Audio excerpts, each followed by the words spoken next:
기도하겠습니다.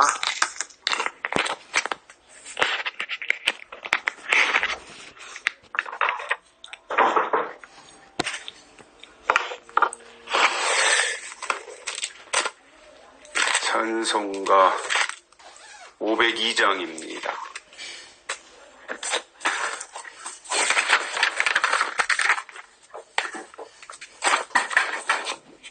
찬송가 502장. 대산을 넘어 험곡에 가도 빛 가운데로 걸어가면 주께서 항상 지키시기로 약속한 말씀 변치 않네. 하늘의 영광 하늘의 영광 나의 맘속에 차고도 넘쳐 할렐루야를 힘차게 불러 영원히 주를 찬양하리. 캄캄한 밤에 다닐지라도 주께서 나의 길 되시고 나에게 밝은 빛이 되시니 길 잃어버릴 염려 없네. 하늘의 영광 하늘의 영광 나의 맘속에 차고도 넘쳐 할렐루야를 힘차게 불러 영원히 주를 찬양하리. 광명한 그 빛 마음에 받아 명랑한 천국 바라보고 할렐루야를 힘차게 불러 날마다 빛에 걸어가리. 하늘의 영광 하늘의 영광 나의 맘속에 적어도 넘쳐 할렐루야를 힘차게 불러 영원히 주를 찬양하리. 기도하겠습니다. 새 계명을 너희에게 주노니 서로 사랑하라. 내가 너희를 사랑한 것 같이 너희도 서로 사랑하라. 아멘. 살아계신 하나님 감사합니다. 지난 한 주간 동안도 저희들 하나님의 은혜 가운데 안전하게 지켜주셨다가 오늘 이렇게 복되고 귀한 주일을 맞이하여 하나님 앞에 예배할 수 있도록 이끌어주신 은혜를 진심으로 감사를 드립니다. 특별히 오늘은 우리 민족 고유의 명절인 설을 맞이하여 또 각자 처소에서 예배에 동참하고 있고 또 이렇게 가정에 모여서 주일 예배를 드리게 된 것을 감사를 드립니다. 오늘도 예배 가운데 주의 영이 임재하여 주시고 이곳에 모인 모든 사랑하는 종들의 머리 위에 하나님의 기름 부으심이 있도록 은총을 베풀어 주옵소서.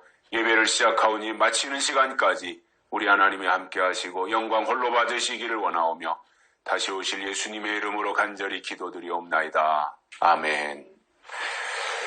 찬송가 28장입니다.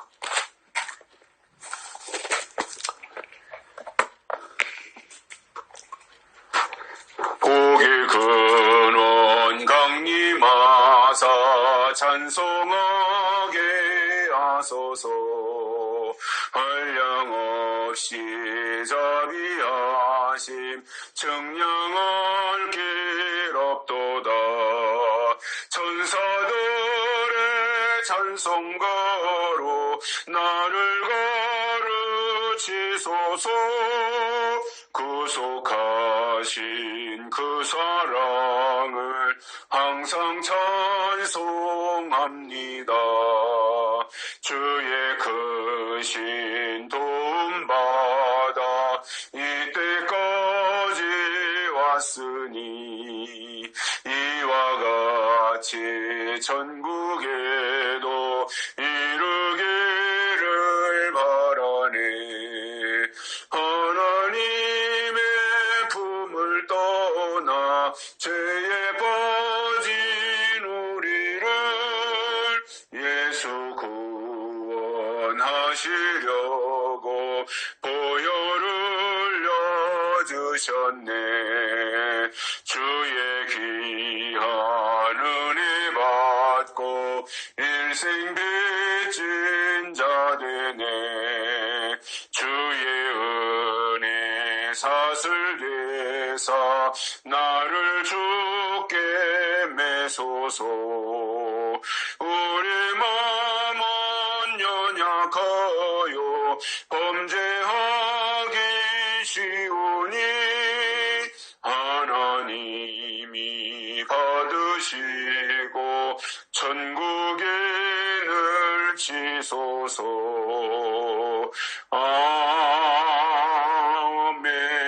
아멘. 사도신경으로 하나님과 사람 앞에서 우리의 신앙을 고백하겠습니다.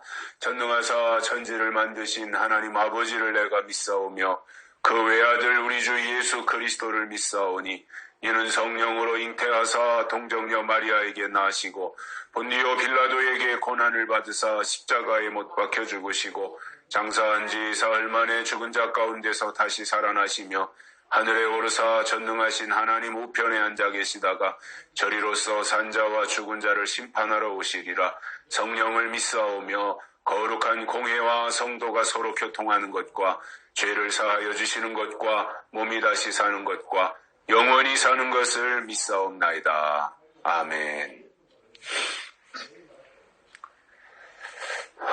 찬송가 93장입니다.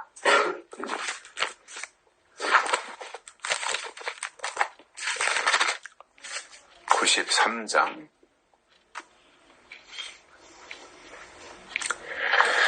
1절과 4절입니다. 예수는 나의 힘이요 내 생명 되시니 구주 예수 떠나가면 죄 중에 빠지리. 눈물이 앞을 가리고 내 맘에 근심 쌓일 때 위로하고 힘주시리 주 예수. 예수는 나의 힘이요 내 소망 되시니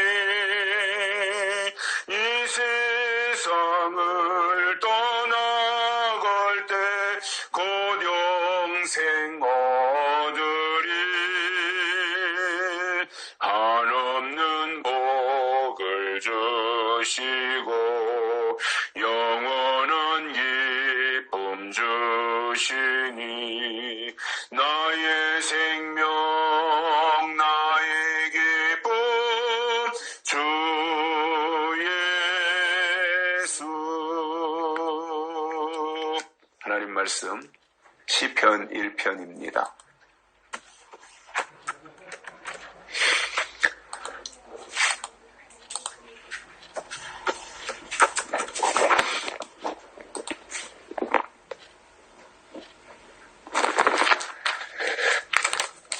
시편 1편 1절에서 6절 봉독해 드리겠습니다. 복 있는 사람은 악인의 꾀를 쫓지 아니하며 죄인의 길에 서지 아니하며 오만한 자의 자리에 앉지 아니하고 오직 여호와의 율법을 즐거워하여 그 율법을 주야로 묵상하는 자로다. 저는 시냇가에 심은 나무가 시절을 쫓아 과실을 맺으며 그 잎사귀가 마르지 아니함 같으니 그 행사가 다 형통하리로다. 악인은 그렇지 않으며 오직 바람에 나는 겨와 같도다. 그러므로 악인이 심판을 견디지 못하며 죄인이 의인의 회중에 들지 못하리로다. 대저 의인의 길은 여호와께서 인정하시나 악인의 길은 망하리로다. 아멘.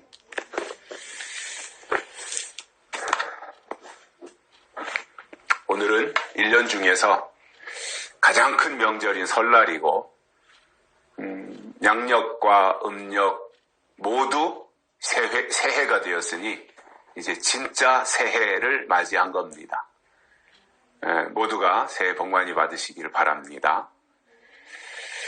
어렸을 때는 설날이 다가오면 달력을 보면서 날짜를 세고 또 날짜를 표시하고 그리고 손꼽아 기다렸었는데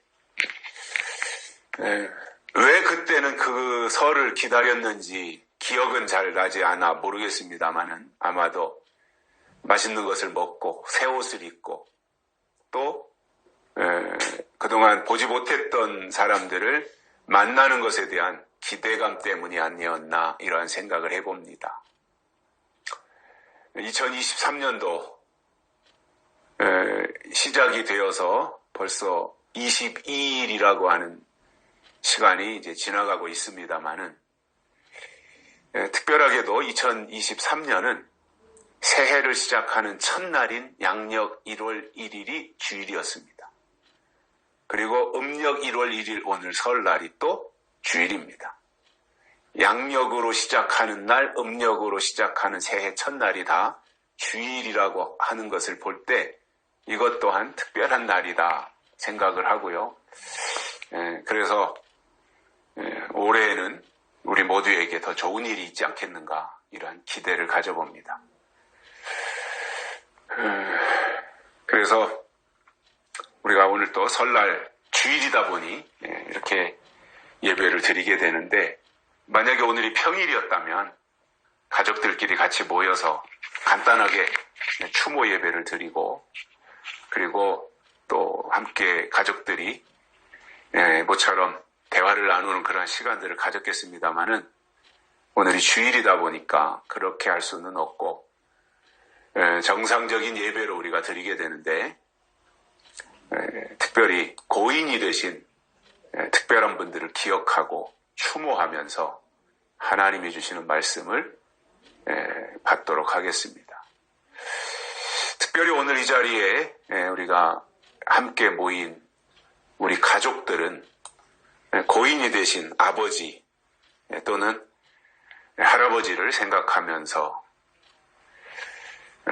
자손들 마음속에 아버지를 그리워하면서 그분이 남겨주신 신앙의 유산을 지키고 유지를 받들어서 올바로 살아가겠다고 하는 다짐과 결심을 하는 것이 지금 우리가 할 수 있는 효도가 아니겠는가 그런 생각을 해봅니다.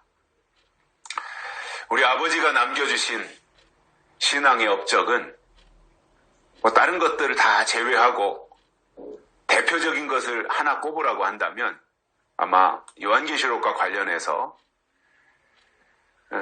남겨주신 신앙의 유산이라고 생각을 하고요.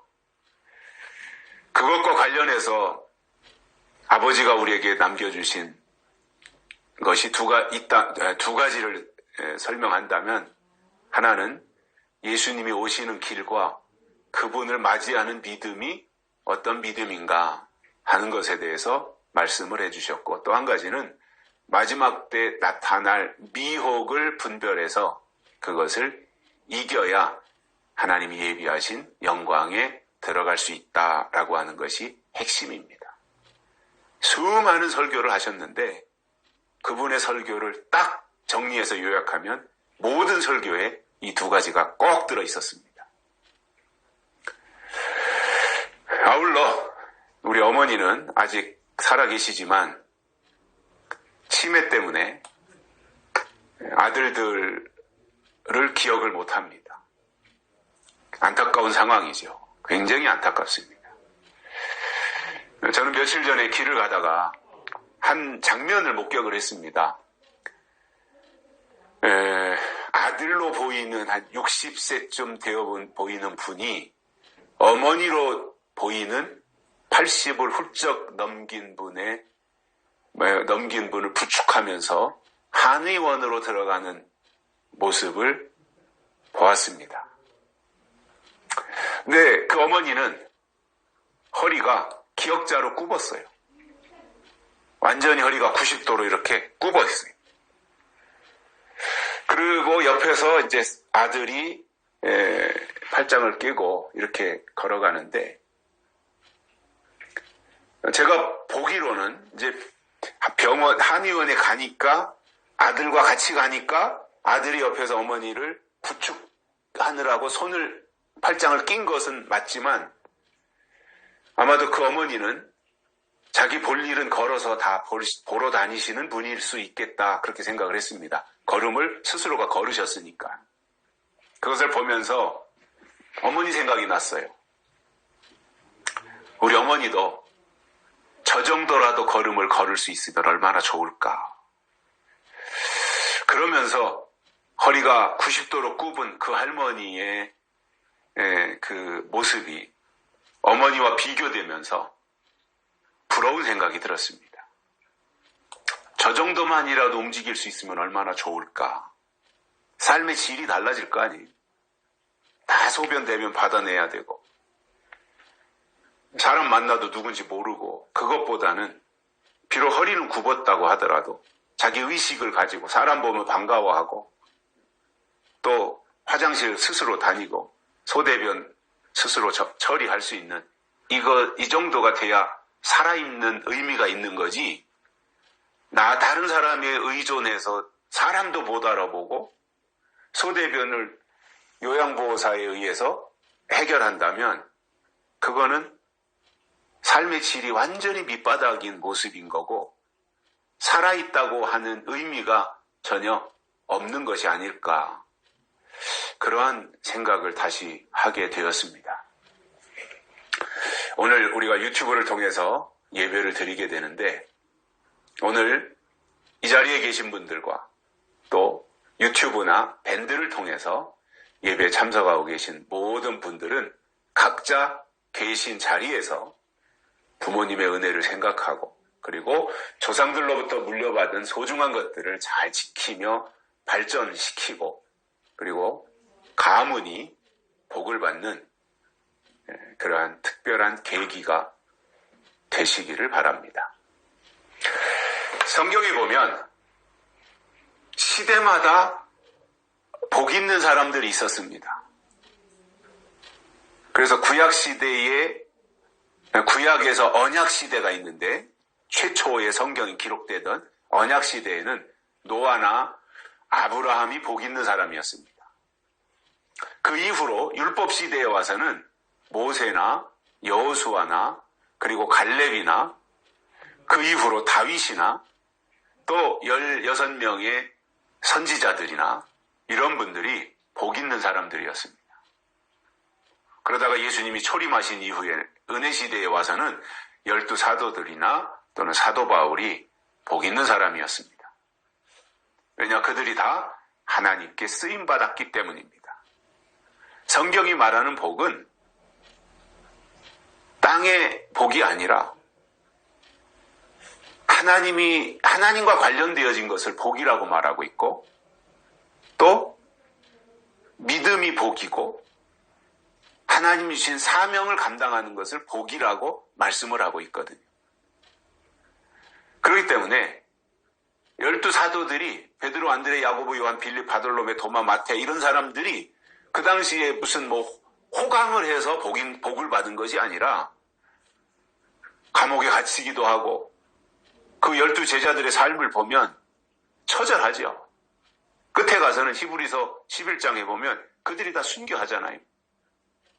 땅 토굴 속에 갇혀서 죽고, 어떤 사람은 통나무 속에다가 통나무를 가운데 나무 속을 파서 그 속에다 집어넣고 톱으로 켜서 죽이기도 하고. 그러니까 12사도들의 그들이 겉으로 육신의 모습을 보면 누가 그들을 향해서 참 복을 많이 받은 사람들이다 이렇게 말할 수 있겠어요? 그런데 성경은 그들이 복된 사람들이라고 말씀을 하고 있는 것은 하나님의 뜻을 이루어드렸기 때문이고, 하나님을 위해서 쓰임받았기 때문이며, 하나님의 일을 이 땅에 보여주었기 때문에 그들을 성경은 복 있는 사람이라고 말씀을 하고 있습니다. 그러면 앞으로 예수님이 재림하시기 전에도 복 있는 사람들이 등장하는데, 오늘은 환난 때 예수님이 재림하시기 전에 복 있는 사람들의 특징이 무엇인지 세 가지를 깨닫고 은혜를 받겠습니다. 첫째로는 복 있는 사람은 악인의 꾀를 쫓지 않는다 이렇게 말하고 있습니다. 여기서 악인은 나쁜 일을 서슴지 않고 행하는 사람, 그러다가 또 자기한테 뭔가가 불리해지면 오리발을 내미는 사람, 이러한 사람들을 일반적인 의미로 악인이다 이렇게 말하고 있습니다. 남에게 피해를 준다든가 남을 해코지 한다든가 폭력을 한다든가 이런 것이 다 악인의 범주에 들어가는 종류의 사람들인데, 그러면 성경에서는 악인을 어떻게 말씀하느냐 하면 하나님을 대적하는 사람들이 악인이다 이렇게 말씀하고 있습니다.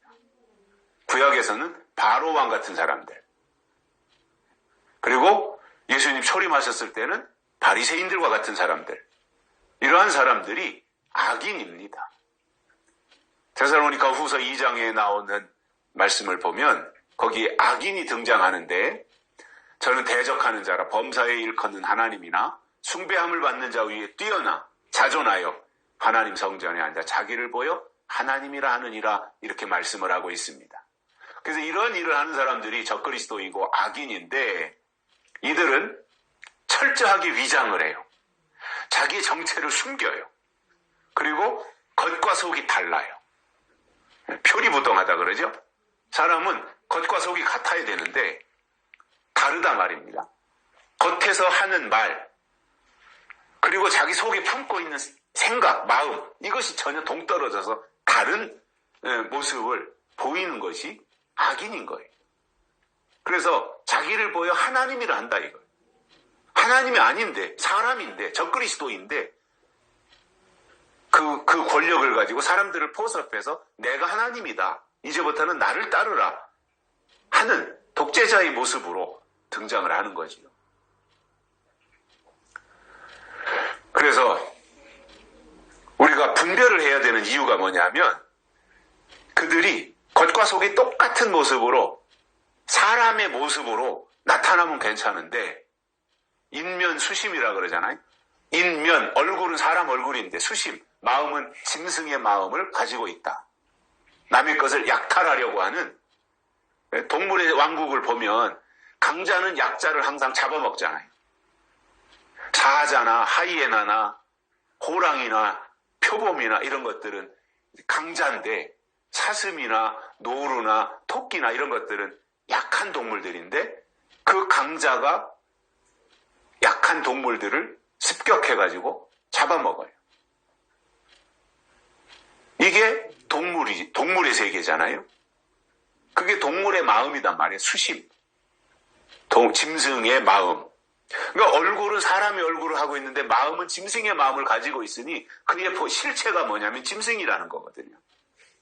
다만 속이기 위해서 가면을 쓰고 사람의 얼굴로 나타나서 접근을 하는데, 그건 뭐냐면 속이기 위한 거다라는 거죠. 그래서 여기에 필요한 것이 분별하는 것이고요. 그래서 정말 하나님 앞에 복 있는 사람들은 악인의 꾀를 쫓지 않고 먼저 분석해서 분별하게 되는 거예요. 그러므로 이 시대에 하나님과 함께하는 사람들은 고도의 분별력을 갖춰야 됩니다. 그래서 적그리스도의 정체를 파악해서 무찔러야 그런 것들로부터 영향을 받지 않게 됩니다. 악인의 상태와 결과에 대해서 시편 1편 4절로 6절에서 이렇게 말씀합니다. 악인은 그렇지 않으며 오직 바람에 나는 겨와 같도다. 악인에 대해서, 악인의 정체는 겨와 같다는 거예요. 겨는 아무 짝에도 쓸모없는 거잖아요. 그냥 바람이 불면 이쪽으로 날리고 또 다른 방향에, 바람의 방향이 바뀌면 또 다른 쪽으로 쏠려가고, 아무런 가치가 없고 무게도 없고 맛도 없고 내용도 없고 쓸모없는 것이 겨인데, 반대로 의인은 하나님의 뜻을 이루어드리고 나타낸 사람이에요. 아브라함이 의인이고 노아가 의인이라고 성경이 말씀을 하고 있는데 그들은 하나님의 뜻대로 행한 사람들이고 하나님은 그것을 보시고 의롭게 여기셨던 것입니다. 그렇기 때문에 하나님이 의인의 길은 인정하신다 그랬어요. 그리고 시냇가에 심은 나무가 시절을 쫓아 과실을 맺는 것과 같다 그랬어요. 과실이 있다는 거예요. 의인의 삶에는 열매가 있다는 거예요. 그래서 의인의 길은 형통하지만 악인의 길은 망하는 겁니다.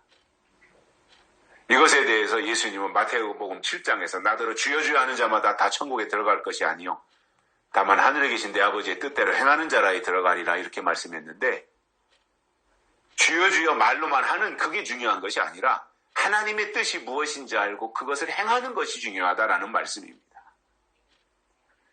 그래서 악인의 길은 끝에 가서 망하는 것이니까 악인의 길을 쫓아가면 안 된다 이렇게 말씀하고 있고요. 두 번째로는 죄인의 길에 서면 안 됩니다. 죄인은 때를 따라 하나님이 주시는 말씀과 법을 거역하고 과거의 방식대로 신앙생활을 하는 사람이에요. 하나님의 때가 바뀌고 하나님의 법이 바뀌고 뭔가 새로운 것을 하나님이 주셨으면 새로운 것을 받아들이고 나가는 것이 합당한 것인데 그게 안 된다는 거지요. 계시록에서 죄인은 거짓 선지자로 나타나는데 거짓 선지자들 속에는 하나님의 뜻과 법이 없습니다. 그리고 옛날 것만 있습니다. 그것을 가지고 자기들을 과시하고 자기들을 자랑하는 사람들이 거짓 선지자입니다. 그 거짓 선지자들이 활동하는 무대는 교회입니다. 교회라면 그리스도의 몸으로서 때를 따라주시는 하나님의 질서를 알고 하나님의 뜻을 알고 그것을 사람들에게 제공하고 또 공급하고 알리는 그 역할을 해야 되는 것이 교회인데 교회가 묵은 것에 충실하다 보니 새 것이 없고 새 것이 없다 보니 묵은 것으로 점점 더 깊이 매여 있게 되다 보니 결국은 하나님을 말하지만 정작 더 중요한 그 속에 있어야 되는 하나님의 뜻은 없는 그 형태를 설명을 해주고 있습니다. 그런 상황이 지금 우리들이 살고 있는 이 시대 속에서 펼쳐지고 있는데 분별하지 못하고 거짓 선지자의 편에 선다면 거짓 선지자는 당연히 죄인이지만 그걸 분별하지 못하고 거짓 선지자의 편에 같이 서는 사람은 똑같은 죄인이라는 말입니다. 저는 몇 년 전이죠. 한 3, 4년쯤 전인가 김경수라고 하는 사람이 그 댓글 조작한 그 일이 발생했을 때 야, 저럴 수가 있나. 그런데 자기가 다 지시해놓고 그 사람이 이제 구속돼서 2년 동안 감옥도 살았잖아요. 댓글 조작한 것이 다 파악이 되고 확인이 돼서.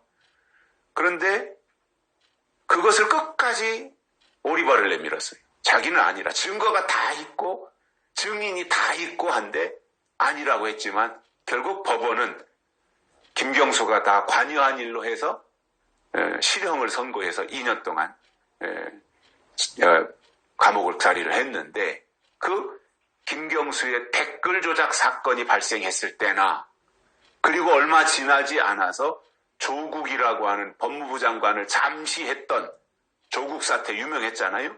그 조국 사태가 났을 때 그리고 지금 이 시대를 떠들썩하게 만들어 놓고 있는 이재명의 사건으로 이렇게 시끄러운 상황을 보면서 저토록 김경수든 조국이든 이재명이든 그와 연루된 수없이 많은 사람들의 모습을 보면서 저 사람들이 문제투성이라고 하는 것이 다 드러나고 있는데 백일화에 그런데도 그것을 끝까지 부정하고 있잖아요. 자기는 모른다. 자기는 안 했다. 아니 증거가 있는데 증거는 그건 빼도 박도 못하는 거잖아요. 나는 모른다. 나는 안 했다고 하는데 증거가 나오면 한 거거든 그건. 그런데도 아니라고 모른다고 하는 그 사람들을 보면서 이해가 안 되는 거죠. 어떻게 저럴 수가 있는가. 어렸을 때 아버지가 가끔씩 하신 말씀이 있습니다.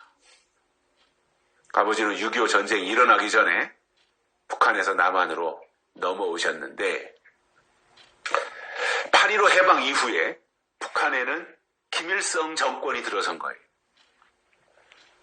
그러니까 그때 당시 아버지 세대에 북한에서 살았던 사람들은 김일성이가 등장해가지고 무슨 일을 했는가 이것을 경험한 거잖아요. 그러니까 이거 안 되겠다. 여기 있으면 안 되겠다 이거죠. 이제 남한으로 넘어온 거고. 그러나 그 이후로 이제 시대가 많이 흘러서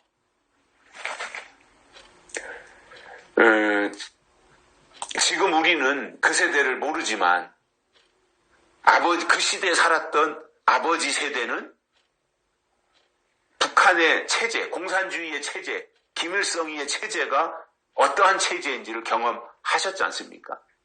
그래서 내가 한 고등학교 다닐 때쯤으로 기억이 되는데 김일성이가 하는 말은 다 새빨간 거짓말이다 이거예요. 김일성이가 하는 말은 다 거짓말이고 공산주의는 입만 열면 다 거짓말이다. 그러니 공산주의에 속으면 안 된다. 그 이야기를 가끔씩 하셨거든요. 그러다 이제 세월이 오래 흘렀고 김일성도 죽고 김일성의 아들 김정은이가 북한을 통치하다가 김정은이도 죽고 이제 그 아들의 댁에 가서 김정은이가 이제 북한을 통치하고 있는 그 상황인데 공산주의 체제를 우리는 경험하지 않았고 김일성의 독재사회 주체사상이라고 하는 것을 우리는 경험하지 않았지만 여전히 지금도 저 김일성의 주체사상을 추종하고 있는 우리나라의 민주당 쪽 운동권 출신이나 종북주의자들을 보면서 저 사람들 속에는 진실이 없구나. 저 사람들은 자기들의 유익을 위해서는 나라도 팔아먹을 사람이구나. 왜냐하면 거짓말을 너무 잘하니까요. 그러니까 아버지가 말씀하신 것처럼 빨갱이들은 다 거짓말쟁이다. 이것이 그 빨갱이의 사상을 물려받은 것이 운동권 출신들인데 운동권 출신들도 똑같이 거짓말을 잘하는 거예요. 다. 그래서 북한을 추종하는 사람들은 거짓말을 너무나 잘한다. 그래서 뭔가 불리하면 거짓말을 해서라도 그때 상황을 모면하려고만 하지 그 사람들 속에는 진실이나 대한민국에 살고 있는 사람으로서 대한민국을 사랑하는 애국하는 마음이 없구나 하는 것을 발견하게 되더라는 거예요. 그런데 그 사람들이 속을 모르면, 조국이의 속을 모르면 겉은 얼마나 번지름해요. 조국이라고 하는 사람이 겉으로 볼 때 키도 크지요, 인물도 잘났지요, 말도 잘하지요, 학벌도 서울대학교 나왔죠, 시민운동도 했지. 그러니까 겉으로 보여지는 모습은 포장지가 너무 좋은 거예요.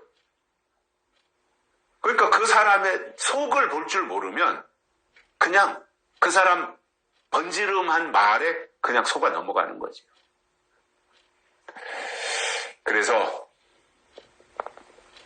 우리가 뭔가 파악할 수 있는 능력, 분별할 수 있는 능력, 그냥 내가 귀로 들었으니까 무조건 따라가는 것이 아니라 귀로 들은 것을 한번 내 속에서 정화시켜가지고 한 번 더 생각할 수 있는 그 정화의 과정, 이것이 우리에게 다 필요한 거예요. 신앙적으로도 그렇고 우리나라와 같이 남북이 분단된 나라에서 정치적으로 이렇게 다 첨예하게 나눠진 나라에서 국민으로 살아가고 있는 상황에서는 우파 쪽 사람들이 말한다고 무조건 듣고 좌파 쪽 사람들이 말한다고 무조건 듣고 그것이 아니라 우파에서 말하든 좌파에서 말하든 그것을 내가 듣고 종합해서 내 속에서 이것이 더 옳은 방향이다라고 생각하고 갈 수 있는 분별력을 갖추는 것이 더 중요하다라고 하는 생각을 가지게 됩니다. 그래서 우리가 땅에서 살면서 우리 육신도 죄인의 길에 서면 안 되지만 영적으로도 하나님의 사람으로서 죄인의 길에 서지 아니하고 의인의 길을 따라가야 된다라고 하는 내용이 되겠습니다. 세 번째로는 오만한 자의 자리에 앉지 않아야 된다라는 겁니다. 여기서 오만은 교만의 극치를 오만이라고 표현할 수 있겠는데 이 말의 결론이 뭐냐? 오만의 끝이 뭐냐면 내가 하나님이다라고 하는 거예요. 내가 하나님이다. 이제부터 나를 숭배하라 하는 거예요. 그래서 인간의 어리석음 가운데서 가장 나쁜 것은 내가 하나님이 되려고 하는 거예요. 내가 높아져서 최종적으로 하나님 자리에까지 올라가려고 하는 이 상태. 이것은 하나님의 권위에 대한 도전이다 말이죠. 그런데 예를 든다면 하나님처럼 되고 싶어서 선악과를 따먹은 거잖아요. 하나님처럼 되고 싶어서.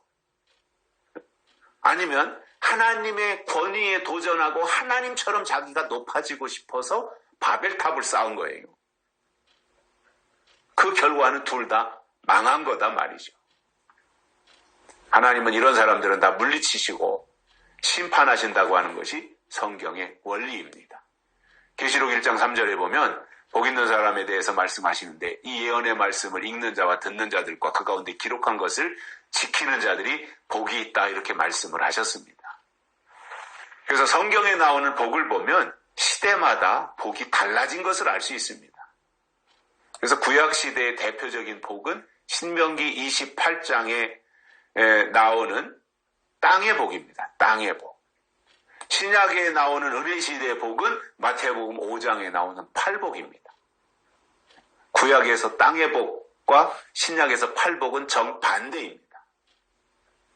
그리고 예수님이 재림하시기 직전에 있을 환난 때 복은 뭐냐면 계시록 1장 3절에서 이 예언의 말씀을 읽고 듣고 지키는 것이 복이다 이렇게 정의를 해주셨습니다. 그러니까 시대가 바뀐다. 구약이 끝나고 신약이 되고 신약이 끝나고 예수님이 재림하실 때 환난 때를 거쳐서 재림의 역사 속으로 들어가고 이렇게 다 때가 정해져 있는데 때만 정해져 있는 것이 아니라 그때 주신 말씀이 또 따로 있고 말씀만 또 때를 따라 주시는 것이 아니라 그때 주시는 복도 때에 따라서 다르게 주시더라는 거예요.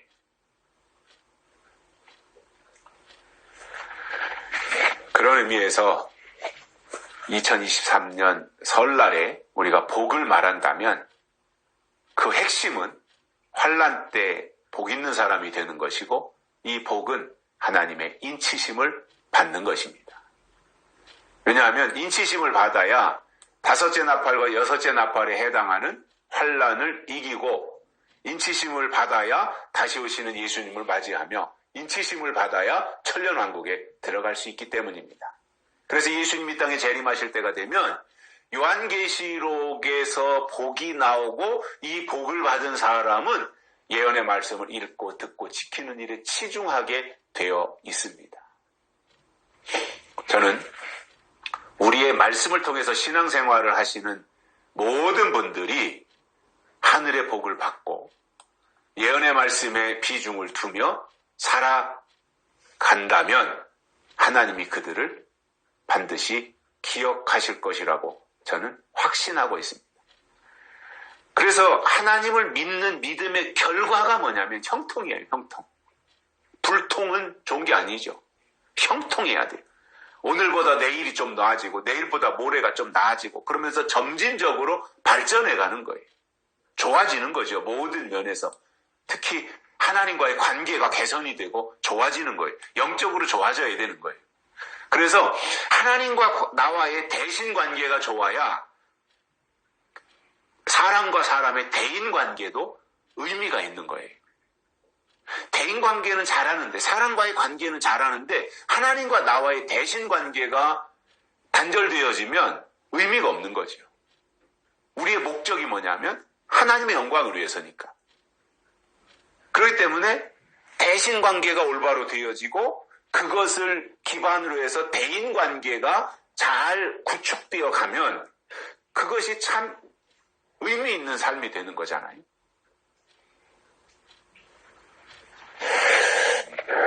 그래서 하나님 주신 말씀을 주야로 묵상하는 사람, 이 사람이 형통하는 사람이고 하나님이 그런 사람들을 이 땅에서 기억하시고 복을 주신다라고 하는 내용입니다.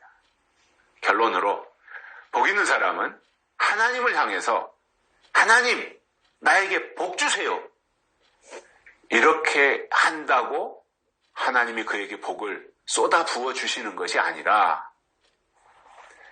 정말 하나님의 복을 구한다면 성경을 통해서 하나님이 하지 말라고 한 것, 내가 이 땅에 살면서 하지 말아야 할 것에 대해서는 단호하게 거절하고 해야 할 것에 대해서는 적극적으로 나서서 그 일을 행하는 사람이 하나님 앞에 복 있는 사람이라는 말입니다. 2023년 설날 주일 예배를 드리면서 우리 모두 하나님이 주시는 믿음의 복을 받기를 바라고 이 시대에 주신 예언의 말씀을 주야로 묵상하면서 하나님의 인도하심을 따라가는 복된 종들이 되시기를 주의 이름으로 축복합니다. 살아계신 하나님 아버지 감사합니다. 오늘 또 우리를 불러주시고 하나님의 말씀을 듣게 해주셔서 감사를 드립니다. 우리가 하나님 앞에 복 있는 사람이 누구인지 말씀을 들었습니다. 특히 하늘의 복에 대해서 말씀을 들었습니다. 악인의 꾀를 쫓지 아니하고 죄인의 길에 서지 아니하며 오만한 자의 자리에 앉지 아니하고 오직 여호와의 율법을 즐거워하며 그 율법을 주야로 묵상하는 자가 복 있는 사람이라고 말씀하셨으니 우리는 이 말씀을 그대로 준행하고 따르면서 하나님이 예비하신 복에 동참할 수 있는 저희들 되게 해 주옵소서. 다시 오실 예수님의 이름으로 간절히 기도드리옵나이다. 아멘. 찬송가 492장 부르시면서 헌금 드리시겠습니다. 492장, 새 찬송가는 435장입니다. 새 찬송가는 435장입니다. 나의 영원하신 기업 생명보다 귀하다. 나의 갈 길 다가도록 나와 동행하소서.